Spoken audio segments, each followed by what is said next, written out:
Welcome to today's episode of the SportsRoom Talk Show. Although since it's Tuesday night and you've got myself, UngarToTheMax, and down there you've got Seaboss, it's also Step It Up. But tonight is a special episode because we are previewing round one between the Philadelphia 76ers and the Cleveland Cavaliers tomorrow. And to help us to do that, we've got a special guest into the SportsRoom Talk Show, Philly Sports Talk Podcast. You said you wanted to call me Rob, or call you Rob. Jesus, yeah. I'm stumbling over my own damn words. So, you want to introduce yourself? Oh yeah, man. But yeah, for those who are watching, obviously I go by Philly Sports Talk Podcast here on YouTube. We are on the road to 1,000 on this channel. We cover MLB, NFL, NBA, WNBA, even professional wrestling too from time to time. Yeah, so we got everything pretty much planned. We pretty much cover except for hockey. So that's besides the point. But you can check me out as well on YouTube as well. And if you check all my descriptions too, you can check me on all social media, Instagram, TikTok, Twitter, on all that stuff. But yeah, I mean, I'm excited to see this rivalry matchup between my Sixers taking on the Cavaliers. Yes. And by the way, I did put a link to your channel in the description of this video. So for those of you who want to subscribe to Philly Sports Talk Podcast, you have the opportunity to do that. And I also put a link to Seabossgaming in the description of this video. Chris, you want I'm not anywhere close to these two in terms of subscriber count. I'm just doing this for fun. My stream schedule is very inconsistent, but it will at some point be more consistent. I just need time. Okay. But anyway, like we said, we are here to preview round one between the Cleveland Cavaliers, right there, and the Philadelphia 76ers, right there. Although I have a couple other 76ers and Cavaliers stuff. I've got right there for the 76ers, another Cavs. Ooh, that's the old logo. Yeah. The Allen Iverson logo. Yeah, that's one actually. And funny story for those who kind of want to get to know about me a little bit more. I've got it. The first time I've ever been introduced to Sixers basketball was the AI era. Remember the days of DK Mutombo, Aaron McKee, just to name a few, because it's been quite a long time since Sixers basketball has changed since then. And for those who don't ask me about the 2015 season, because good Lord, that is just horrible. The trust the process era was horrible. But I think around the AI era of 76ers was when I was getting into when I was, primarily a Raptors fan because A, I didn't know Cleveland had a basketball team, and B, Vince Carter was my favorite player at the time. Wait a minute. Around 2015 is when you No. Around the AI era. No, I've been a Cavs fan around that era, yeah. Okay, I was like 2. Okay, you had me concerned for a second, Chris. I was getting No, I've been a Cavs fan since like 2003. By the way, I also have this 76ers pennant. I actually got that at Wells Fargo Center because I've been to a 76ers game. And then I have this Cavaliers pennant as well. Trust me, I have other Cavaliers pennants. You would know, Chris. You've been in my Yes, I've seen your man cave. You have 2 signed Kevin Love jerseys. Yes, I do. I don't ask me why. I don't know. But anyway, that's all besides the point. Let's just get down to it, all right? Okay. What a wacky start this video is off to. Good God. It wouldn't be a Seaboss video without wacky starts. This is what we like to call shenanigans. Hey, but at least it hasn't cost anyone a title yet. True. So, interestingly, when I first reached out to you, Rob, and I think I sent you my FanSided article, and you're like, you agreed with me about the Cavaliers and 76ers being rivals. You were the first one to actually agree with me on that. Because the way that I see it, it's like, look, I don't like. For me, I'm one of those kind of people. Like, I have a tremendous amount of respect for the history of the Cavaliers. I mean, shit. I mean, who can say you probably got had one of the greatest let's be real, probably the second greatest of all time in LeBron at the age of 19 coming into the league and dominating. And I will say this too.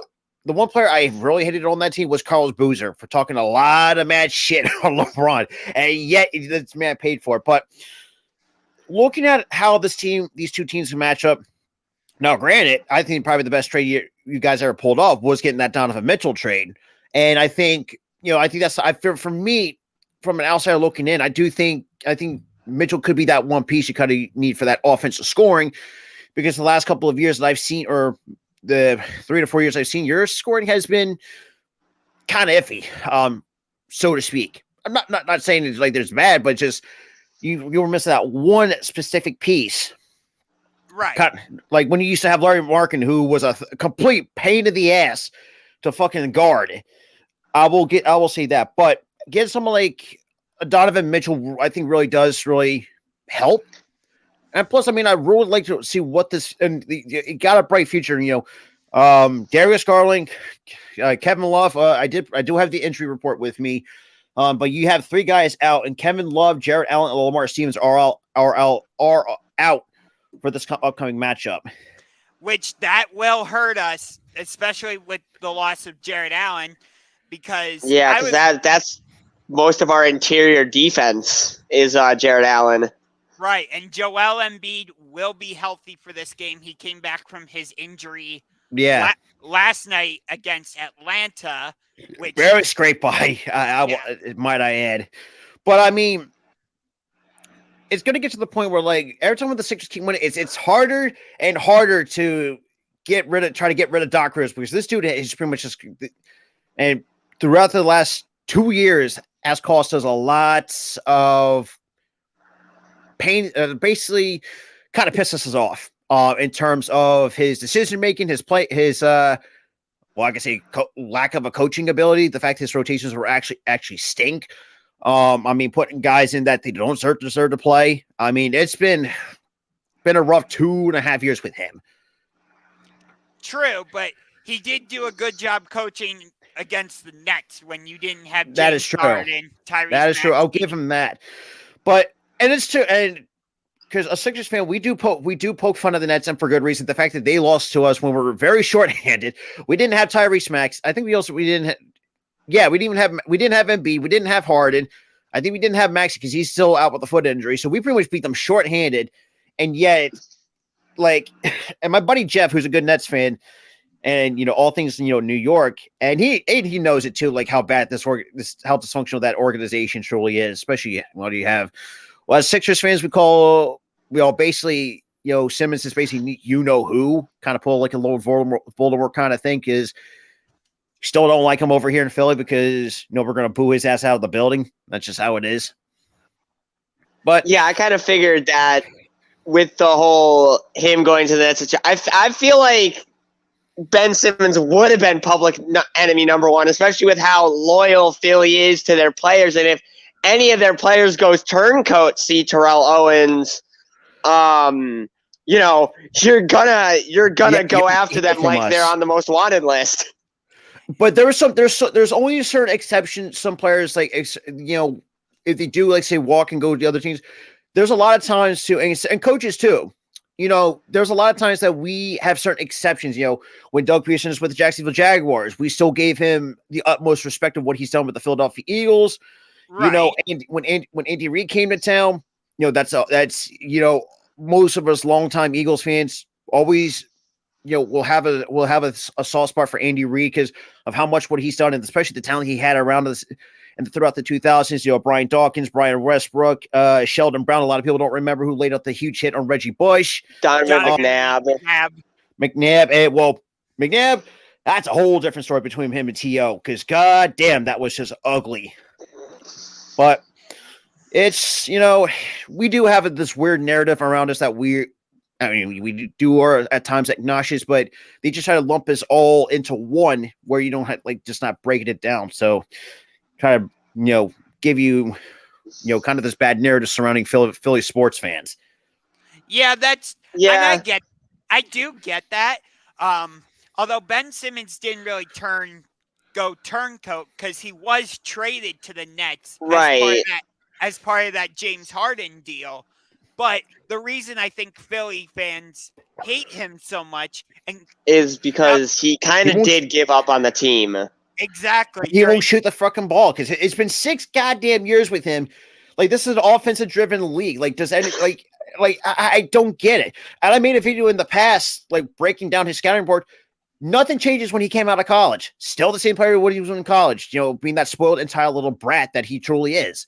And the fact that he decides to follow agreements, which a lot of Sixers fans were appalled. It's like, really, you have not played a single minute, but yet, you want to collect all this money.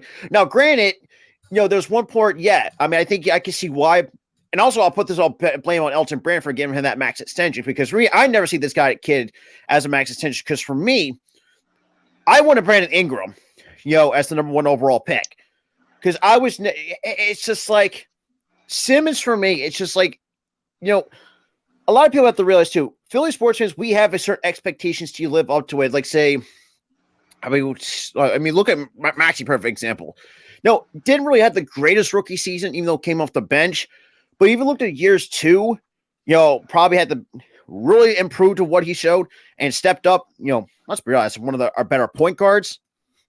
Now learning with the tutelage of James Harden under his wing as well. And then he's a guy like PG Tucker, who a lot of Sixers fans, are 50-50 on. But I mean, it's just like it's just like people, like, we are very impatient sometimes, when it comes to development of our players.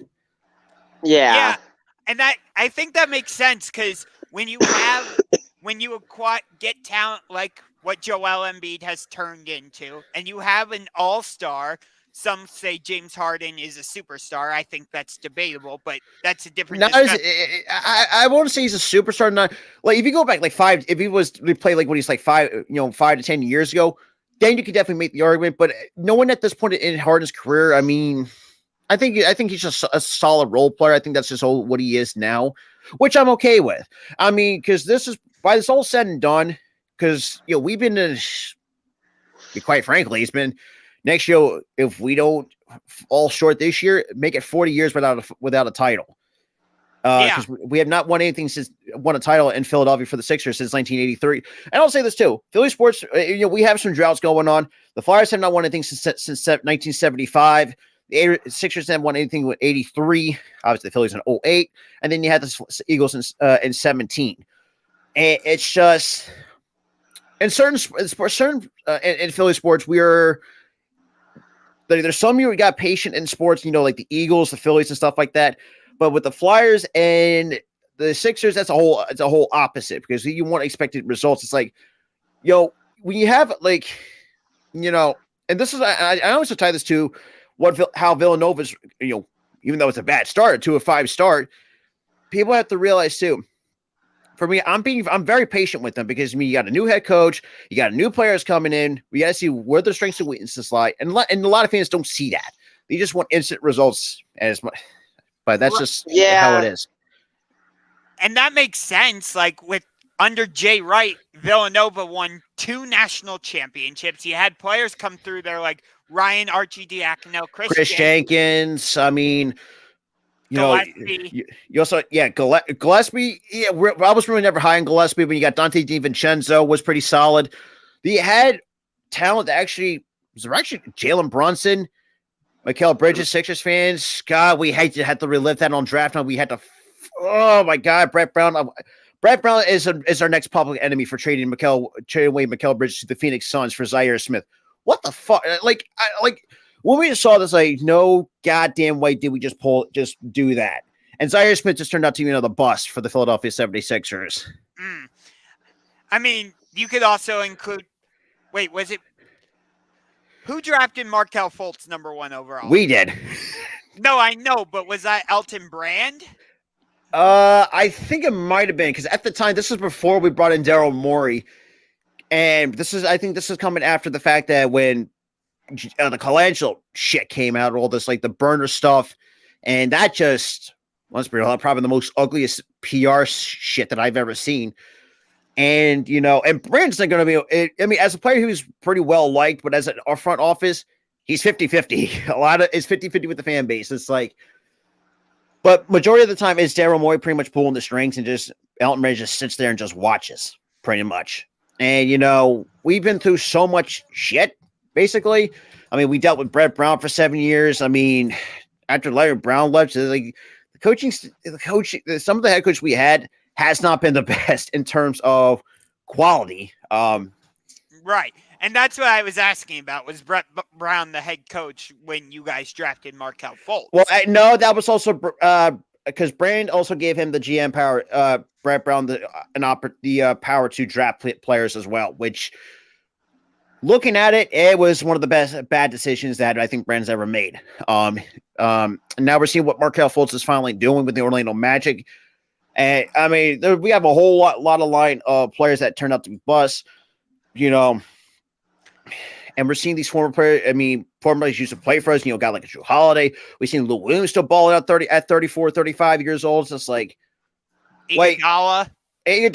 Like, I'm like literally shaking my head, like, where the hell did we go wrong? Like, we had this talent. I mean, there were some that just weren't the greatest. I mean, from what I remember, I mean, a guy like Yesenia Dellenberg was okay, but wasn't the greatest by any stretch of the means when it comes to the talent. I mean, the other best talents. I mean, even older Sixers fans we can debate on this. We had AI, we had Dr. J, Moses Malone, probably the best rebounding machine we ever had. I mean, like, we had so many good players, but majority of the time it's been nothing but bust. But yeah, right. So, like, going back to the whole rivalry thing, the reason I called it a rivalry last year was, even though like Philly won all 4 games against us, what I saw was the margin of victory for Philadelphia got smaller and smaller in each game.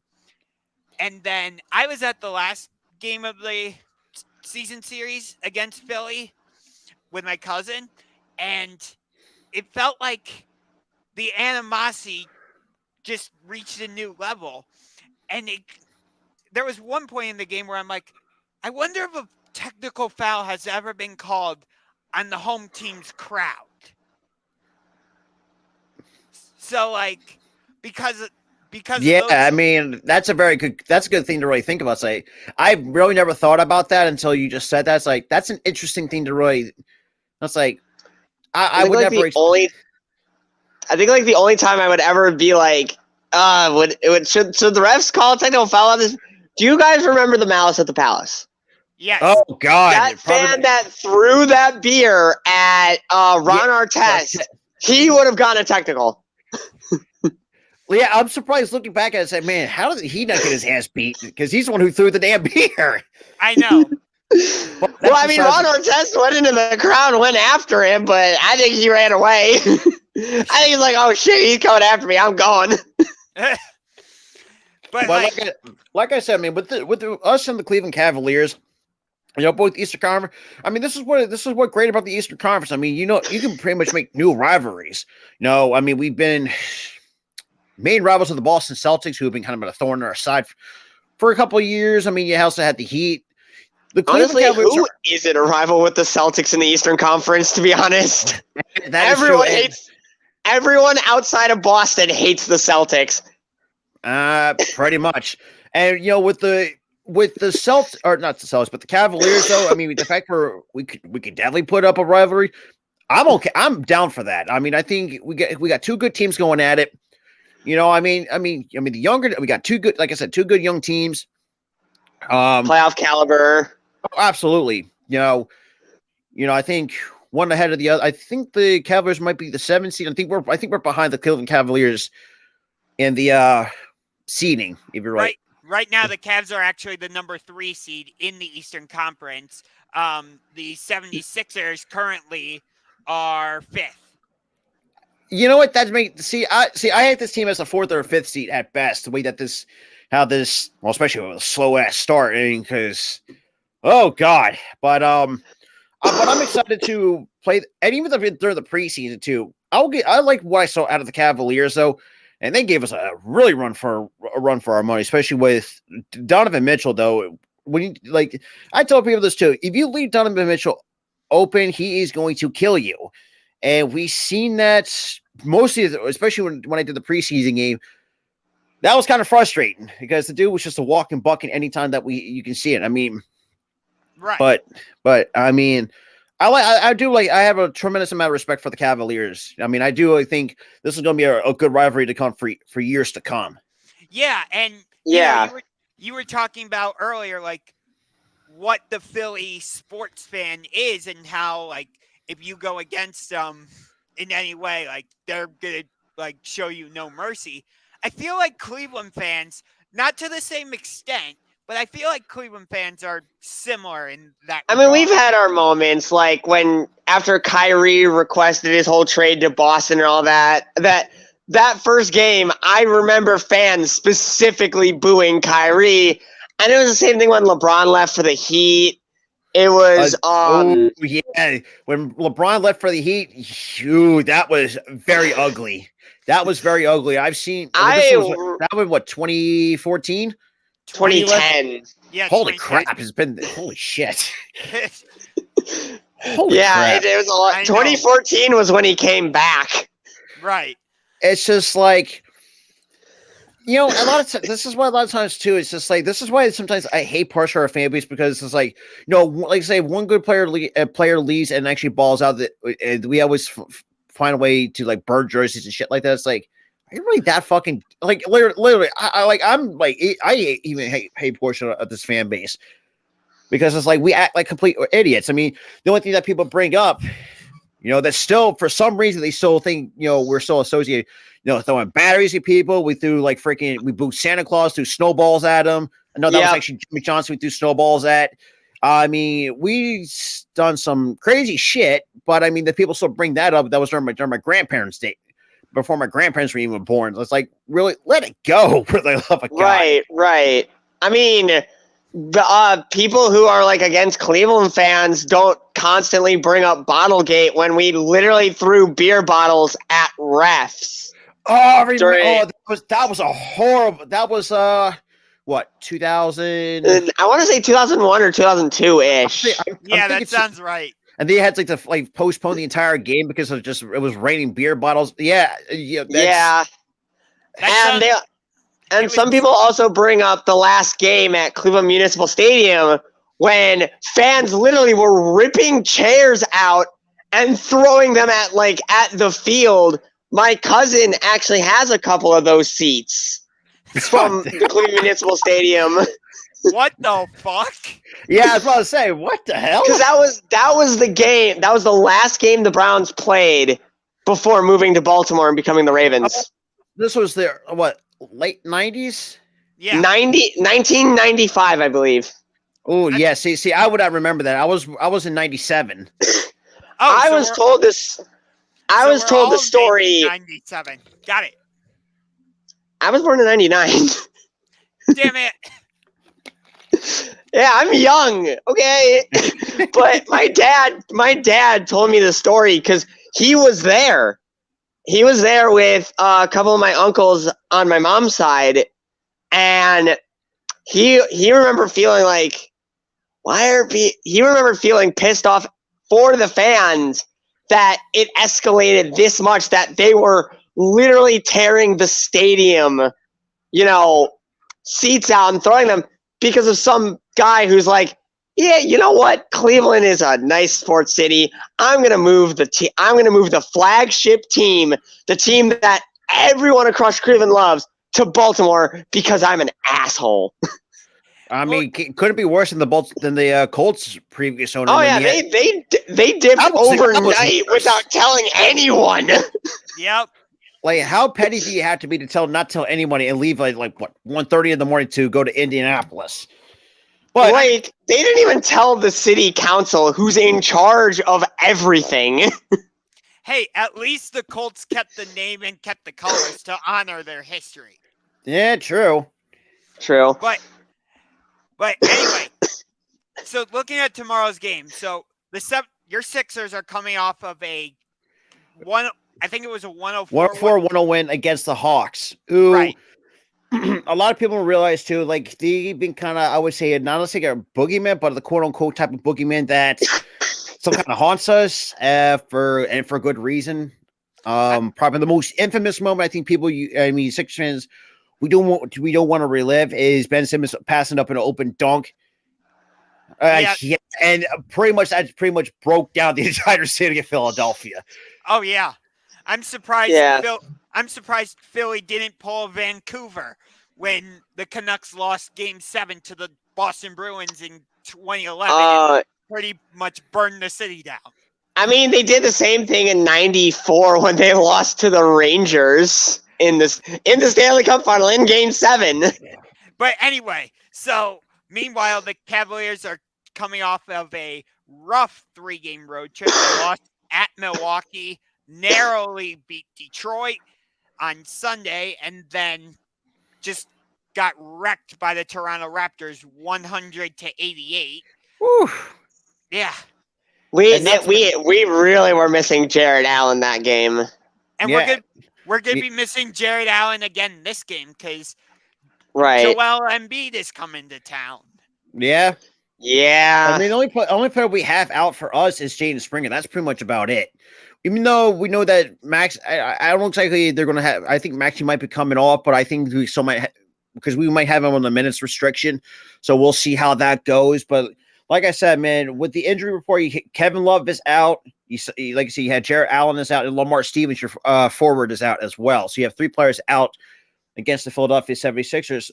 For the love of God, who I would have thought this team would have been a sub 500 team with the way they've been playing to start off the season. But the fact that they're 12-9, 5th in the Eastern Conference, like, are they really trying to make it hard to fire Doc Rivers? For the love of Christ, it's because it's like a lot of Sixers. I mean, because we really haven't necessarily had a solid head coach since, for me, in my honest opinion, was Larry Brown during the AI era, which he probably had one of the best teams built.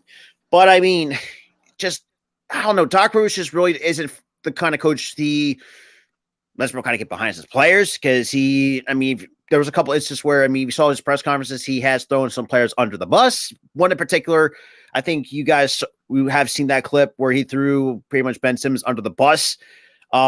Which is, as much as I liked it, but, from a coaching perspective, that's something you never wanted to do it because that was, for me, I didn't like that from a coaching perspective. Why would you I don't know. Like, that's just one thing that so rubs me the wrong way.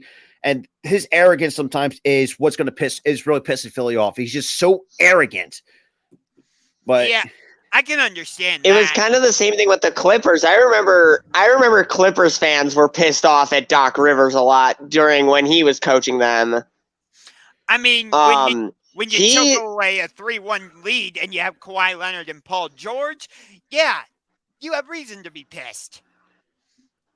Mm-hmm. Well, even before that, like the constant second-round failures when he had CP3, Blake Griffin, and DeAndre Jordan. True.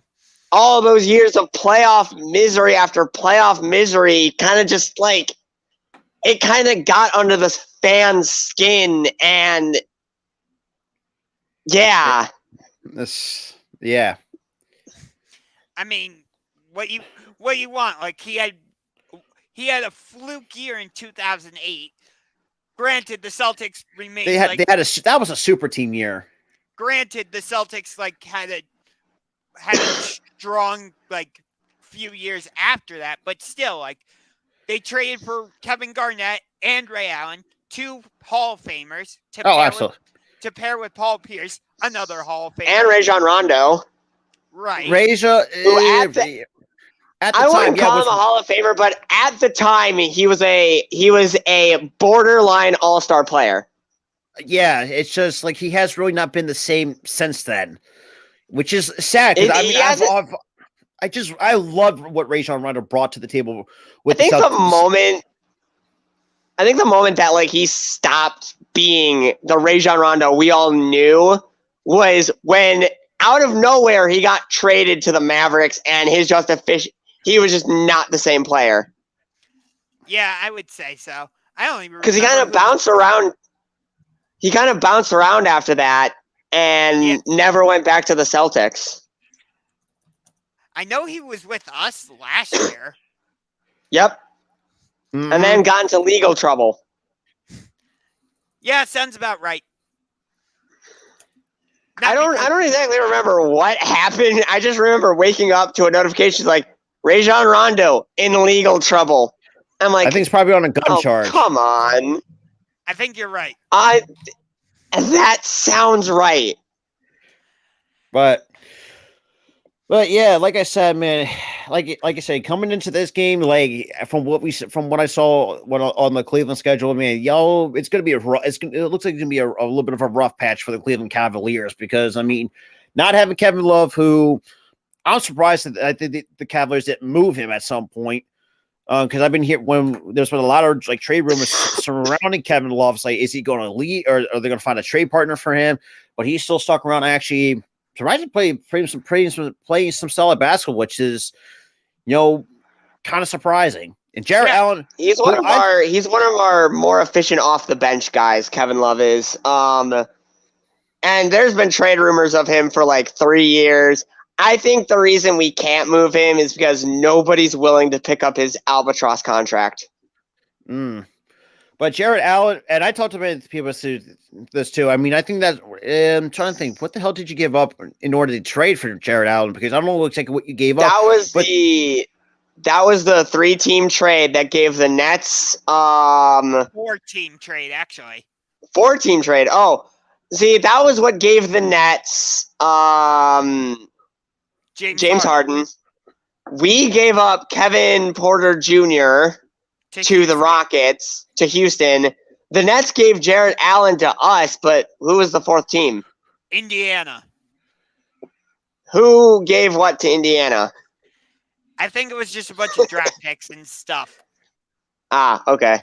I don't remember. Oh, wait, what did Indiana give up? That might have been the trade that sent Karis LeVert to Brooklyn, or I don't remember. That's the trade that sent Karis LeVert to Indiana. Yeah. That's. And then later we got Karis LeVert from Indiana in exchange for. It was a 3-team trade. So I actually brought up the NBA article that brought it down. So the Nets was part of the James Harden trade from the Rockets, but in exchange, Houston was getting Karis LeVert, Rodion Kurix, 3 first-round draft picks, and the rights to swap the first-round draft picks from Brooklyn. That also sent you Taurean Prince and Jarrett Allen. Oh, yeah. I remember we had Taurean Prince. He's now with Minnesota. And yeah. And I told these people too, the fact that Jarrett Allen's still 23 is like, that's bullshit. He looks older than what he's looking like. He doesn't even look like he belongs in this NBA era. No, he kind of looks like he belongs in the era of Doc J. Like Moses, like in the 70s and the 80s type Moses of basketball. Malone. Exactly. Yes. I mean, also had Maurice Cheeks, Bobby Jones, that kind of era. But, yeah. And my God, does he have a voice for commentary? If you've ever heard Jarrett Allen speak, he is like the perfect commentary voice. His voice is deep, and it lets you know that he is there. Yes. That absolutely. It definitely does.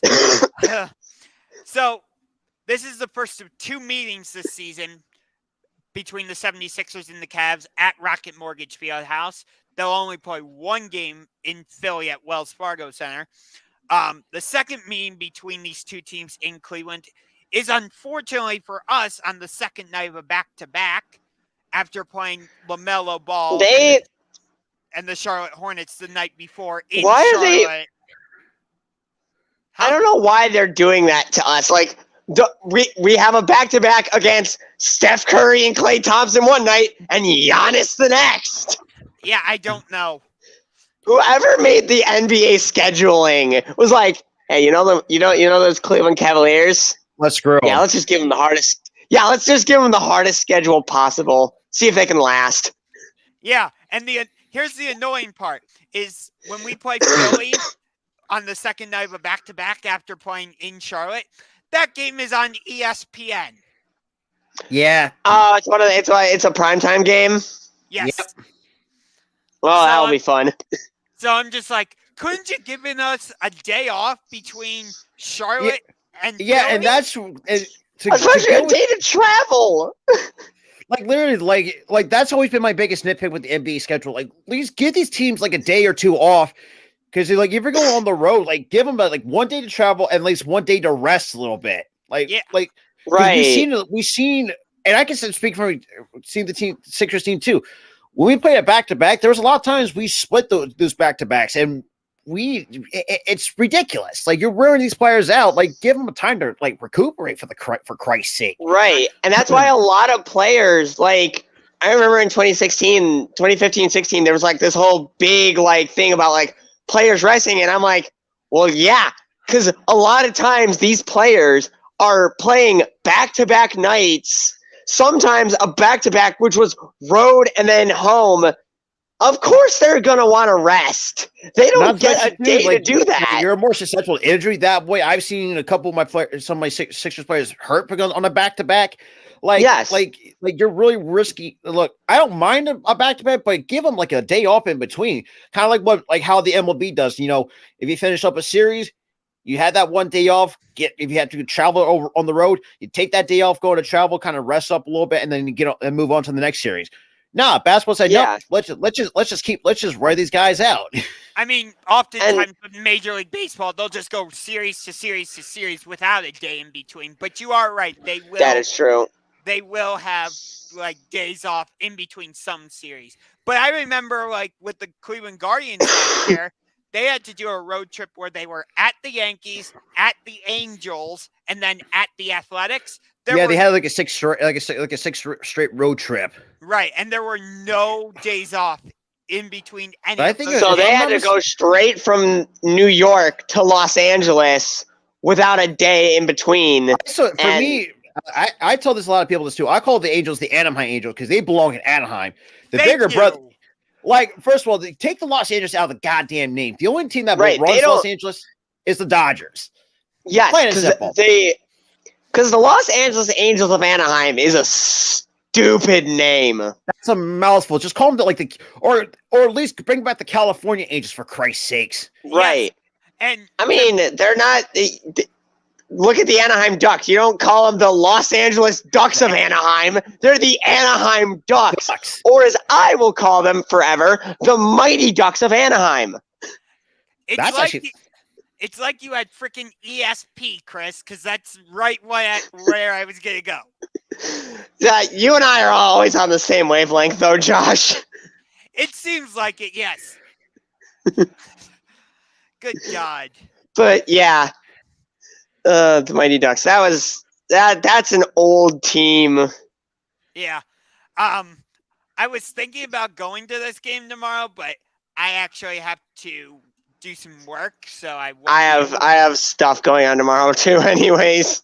Yeah, so I'm not sure how much of this game I'll be able to actually watch. It depends on when the basketball league I'm working wraps up for the day.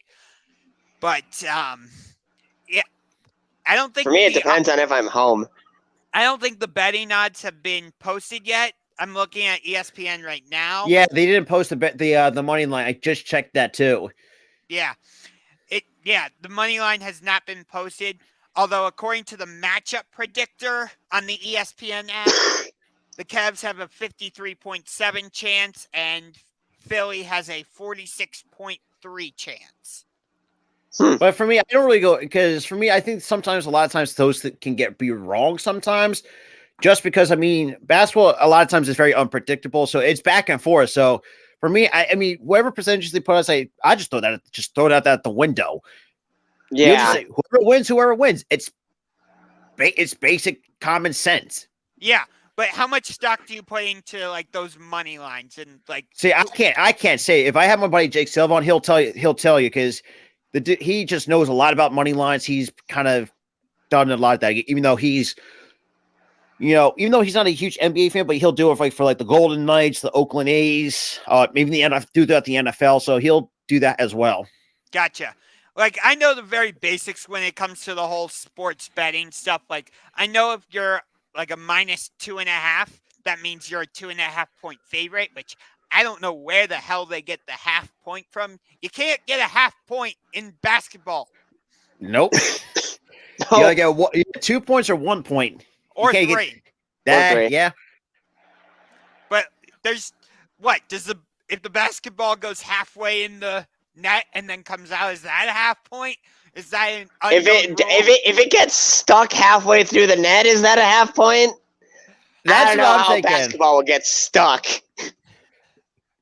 What is the interdimensional portal open up halfway through the net and just the ball just goes through it? I guess so. Something like that. That's the one thing I've never understood. It's like Cleveland is a 3.5 point favorite.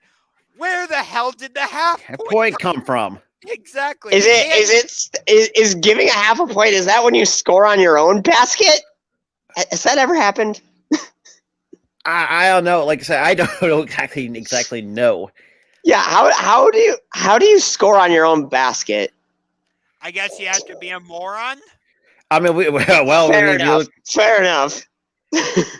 Yeah, I mean, there's so many clips of people scoring their own baskets. Like, how do you score that? Like, is it points for the other team? That's points for the other team. Depends on because if you looked at the tip off, like it depends on where you. Like which like say the away gets on this side, and you get the home on this side. But if the home scores this side, that goes to the away team. That's probably okay. That's what I've understood. Yeah. Okay. Something like that.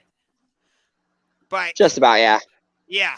I mean, with this game, it's always difficult coming that first home game after a road trip, no matter how long the road trip is. That first home game's always difficult. Like, Chris, you and I saw that firsthand when we played Minnesota. Yeah, when we played Minnesota without Jarrett Allen or Donovan Mitchell. I mean, Garland dropped 51, and we still lost. Yeah, I mean, the fact that you took an L on Garland's probably big day. Like that was kind of sad if you really think about it. That was actually the day I got this Darius Garland shirt. I got it before the game. I'm like. I'm telling you, he's gonna have a big night. He ended up dropping 51 in a loss, and then when we beat the Miami Heat, I was at that game as well. He only dropped like 25, but we had more efficient players. We had our whole starting 5 healthy and all that, and they didn't have Jimmy Butler or Tyler Hero. Which I at least got to see my third favorite Raptor all time in Kyle Lowry live. And shout out to Villanova product too. Yes, he did go to Villanova. Who? Kyle Lowry. Oh, he did? Oh, yeah, good. I think he spent 2 years before he went to the NBA draft. I know at one point he was on the Sacramento Kings because I played NBA Live OA, and I remember just looking through roster. I'm like, who do I want to add to make my Cavs team super overpowered? Wait, Kyle Lowry's in this game? Yeah, but like I said, man, like this rivalry is going to be very interesting for years to come. Yeah. You know what I mean? It's just like, I mean, the one duo I was really before you traded Colin Sexton because, man, I was hoping to see that duo of Garland and Sexton. Probably the worst name combination you could ever think of. I was just like, what are we doing? I thought it was funny. I thought that hilarious. It's like who comes up with it? Like how's like? But I mean, I can see why he traded Colin Sexton because I feel like he come off of ACL. I think it was ACL or Achilles. He was decent, but he was also very injury prone, and that's something you don't want in a player. I can see why the Cleveland decided to stick with Garland. I think he had more upside, I would say, over a guy like Colin Sexton. And now you have a guy like Donovan Mitchell. Who else is probably your starting 5? Because I'm really drawing a blank here. Karis LeVert, Evan Mobley. Evan Mobley, very, very, very solid player. Karis LeVert, when healthy, is a very good player. It's just, at times, from what I've heard, he had like a heart issue at one point. He had to miss a good chunk of games because of that. Yeah. Yeah. He dropped 41 this season. I don't remember against who, but it was him and Donovan Mitchell. They dropped 41 on the same night. And it's like the first time two Cavalier teammates did that since LeBron and Kyrie in the 2016 finals. Yeah. That's crazy. But like I said, man, I mean, with this team though, look, if we want to if we want to scrape and buy, or like I said, the fact that conference games are the hardest games to play. It doesn't matter. We saw it doesn't matter any sport.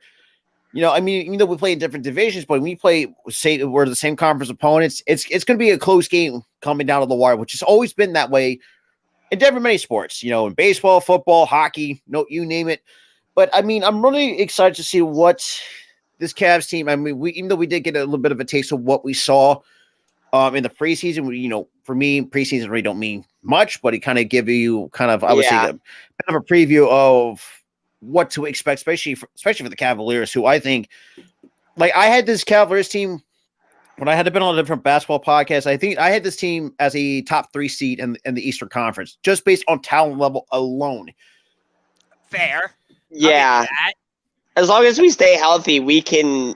As long as the Cavs stay healthy, they can definitely make that. But our healthiness has been an issue, as we spent a lot of time without guys like Jarrett Allen. We spent a few games without Donovan Mitchell. We spent without Kevin Love coming off the bench. Without Garland early season when he got his eye poked out during the first game in Toronto. And we don't have why am I blanking on his name? Our backup point guard. We don't have Rubio because he's still recovering from that ACL tear from last season. Right. So we're definitely short-handed. Although, wait, I thought James Harden was out for the entire month. I don't know. From when I looked at the injury report, I just looked at the injury report on ESPN that Jaden Springer's. I'm not entirely too sure though. Let's see. I mean, Harden's been out since the 19th. Yeah. Right. Let's see. I found an article about it. According to Keith Pompey of the Philadelphia Inquirer, Harden is expected to return from his strained right foot injury in a few days, an injury that has kept him out of the team's last 11 games. And that was posted, this article was posted a day ago. Okay. So my guess is he will still be out for this game, but either that or he'll just play limited minutes. Right. Yeah, we're gonna have because it's the same thing. Where when Maxey comes back, we're gonna have some of these guys on minute restrictions. But once we all get that all cleared up, we're gonna be back to where. So right now, the only players that remain out right now is Harding, Maxey, and Jaden Springer. That's pretty much who is going to be out for us. Yeah. Yeah. Yeah. I think Lamar Stevens, I think his injury could be an X factor in this game, because while he was in the starting lineup because of Karis LeVert's injury, he brought that defensive mind to the starting lineup that I felt like we lacked. I would have loved to have had him for this game so he could guard James Harden and try and slow him down. Right. Because we know on any given night, Harden is good to go off for 30 points at least. At least, yeah. Sometimes 40. I mean, it may not be the same James Harden, but it's still James Harden. Exactly. And he's always one to watch out for. Exactly. No, absolutely. You agree with me, Chris, though, that Lamar Stevens may not have stopped him, but could have slowed him down? I mean, at least we have the defensive-minded Isaac Okoro. The man who apparently can only score 10-plus points when only I'm at the game. Yes. Seriously, when he scored, 13 against the Heat, it was just me there with our other friend John. And I'm texting Josh throughout the game. I'm like, dude, Isaac Okoro is somehow popping off. And he's like, why is it when I'm not there he does that? And I'm like, I don't know. Yeah. The last Cavs game I was at, was against Portland. Isaac Okoro had a measly 3 points. Oh, geez. I mean, he at least had I think, like 5 or 8 or something like that when we went to the game against Minnesota. Yes. But still, like, what the hell? I think that's the biggest issue Josh and I have with Isaac Okoro is that he can't score. At least he can't score double digits. And that's not something you want from a small forward, a 3. Someone you want to put at the 3 and they can't score 10 points. That's just, come on, man. Which, not Isaac Okoro specifically, but the small forward position is why I'm not ready to say the Cavaliers are championship contenders. I will say we are playoff contenders, but until we find like a solid small forward, whether that's via free agency or trading for somebody or drafting somebody, I don't know. Or maybe Karis LeVert becomes that. Right. Basically, all I'm saying is until we fill that position, I don't think we're championship contenders. Like, I would love to have Tobias Harris. I think he would. Hey, I mean, he's a solid pick. I mean, would you really want to pick up that contract that we gave him? I don't think no team's fair. Yeah, that contract is comparable to why Cavs fans realize we cannot trade Kevin Love. I blame Elton Brand for that. He's the one who. Huh? Well, Elton Brand is the one who gave Tobias Harris that contract after one good year. Right. Right. And yeah, it's kind of really backfiring on us. Yeah, but Chris, at least Kevin Love, like, he's still been a reliable role player, even though that contract is an albatross. I mean, there were a couple years there post LeBron, like 2019 and 2020, where he wasn't kind of being that efficient guy until we moved him to our second unit, and then he started becoming efficient because he's working with a different unit. He's not starting, so the kind of like he's no longer under the microscope, you know? Yeah, and I think that it's also because we brought in JB Bickerstaff to be our head coach rather than John Beilein, which I don't know what the hell we were thinking with that whole move from the very beginning. That was when I saw the Cavs had hired John Beilein, I'm like, what the hell are we doing? What? Yeah, no, completely. I was just like this. Did somebody drink too much or something? Seriously. It made no sense. Yeah. Yeah. I mean, definitely a far cry from winning a championship with. And if you don't remember, Tyronn Lue wasn't our head coach. He was an interim head coach because halfway through that season we had fired David Blatt. No, we did make Tyronn Lue our official head coach after firing David Blatt, actually. Well, yeah, but like, I mean, being the head coach in the middle of a season, it kind of feels like an interim thing, you know? Right, but they didn't announce him as the interim head coach. They just and I do get that.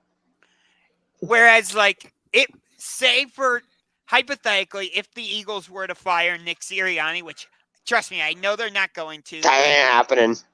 I know, but I'm just saying for the sake of discussion, sake of argument, whatever. If the Eagles were to do that, whoever like they replace him with would be the interim head coach. Right. Yeah.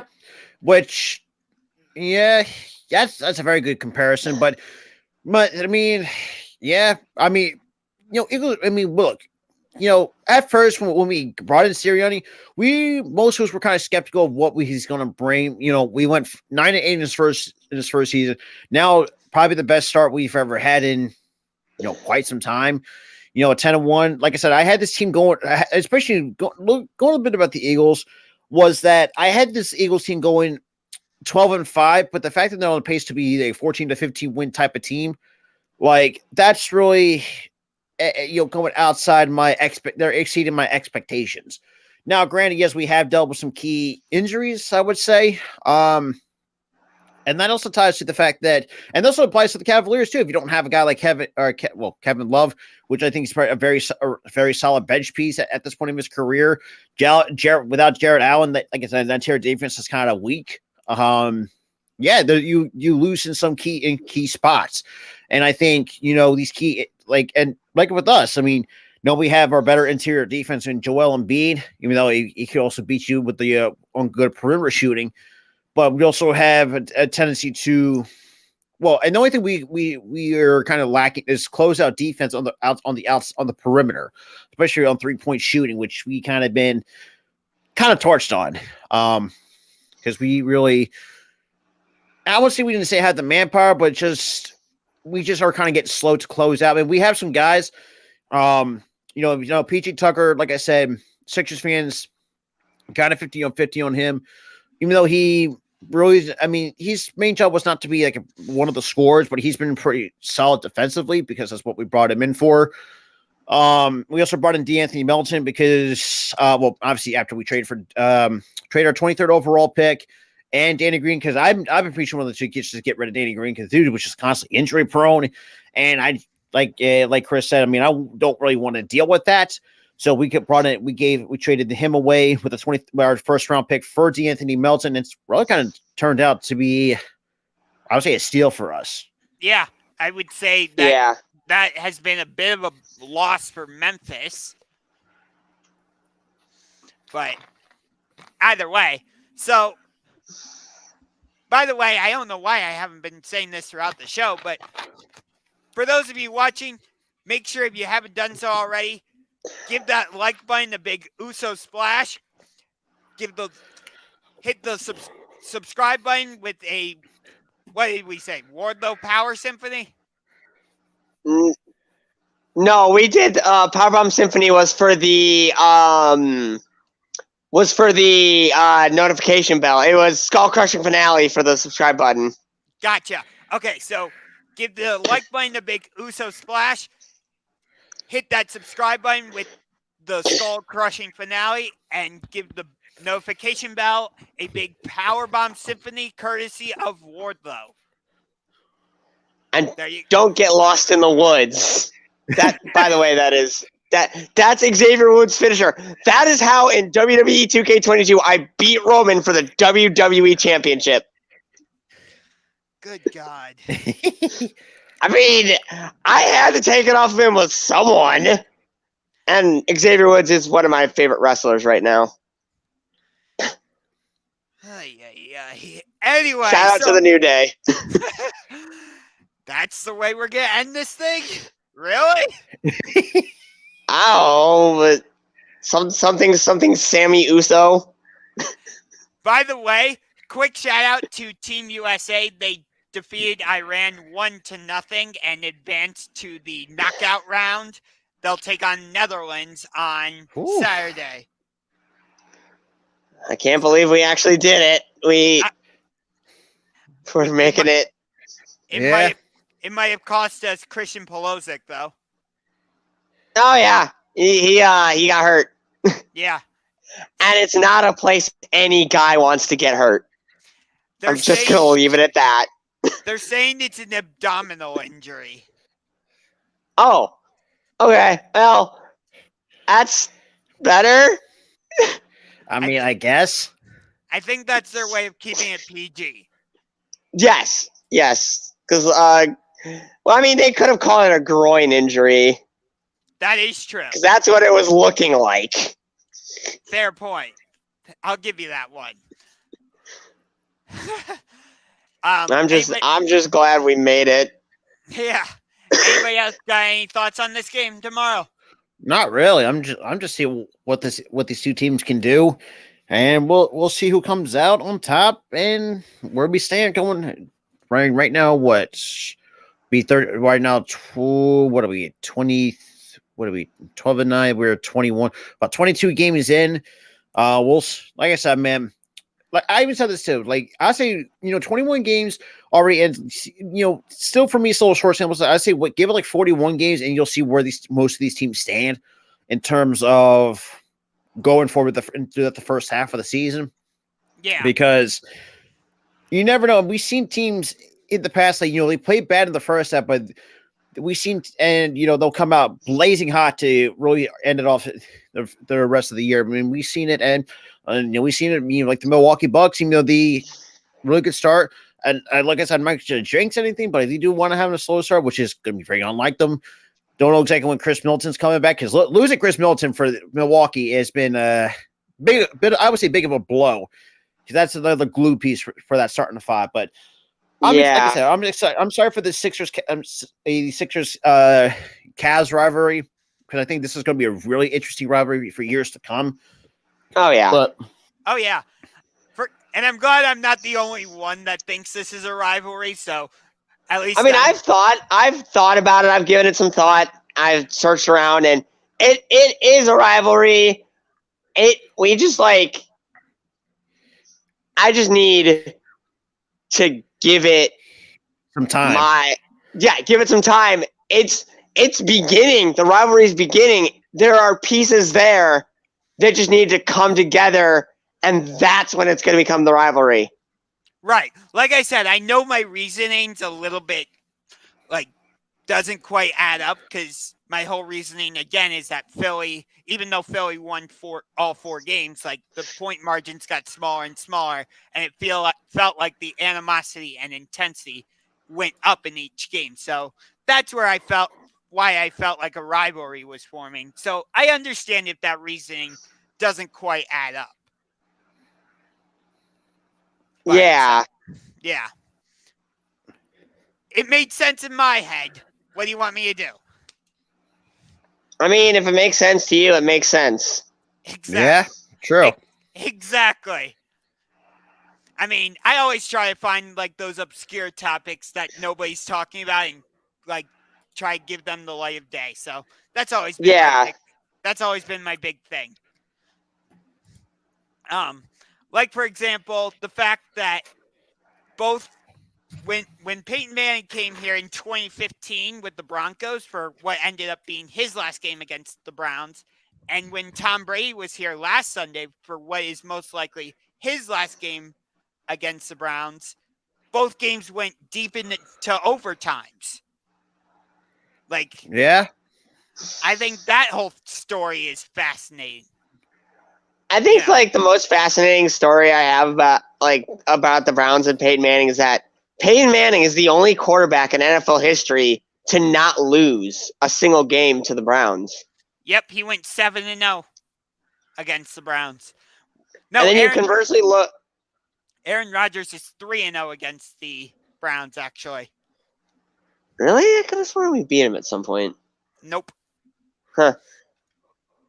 And then you conversely look at someone like Joe Burrow, who, is winless against the Browns, hasn't won a game yet. He's 0-3.